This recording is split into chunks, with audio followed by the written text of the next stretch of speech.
May 13th, the habit of a good conscience. A conscience void of offense toward God and toward man. Acts chapter 24, verse 16. God's commands are given to the life of His Son in us, consequently to the human nature in which His Son has been formed. His commands are difficult, but immediately we obey, they become divinely easy.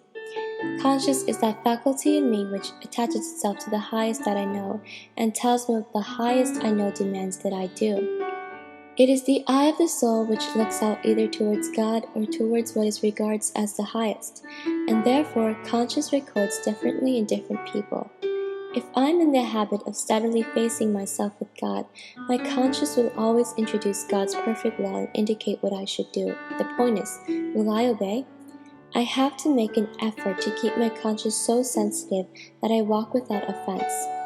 I should be living in such perfect sympathy with God's Son that in every circumstance the spirit of my mind is renewed, and I make out at once what is that good and acceptable and perfect will of God. God always educates us down to the scruple. Is my ear so keen to hear the tiniest whisper of the Spirit that I know what I should do?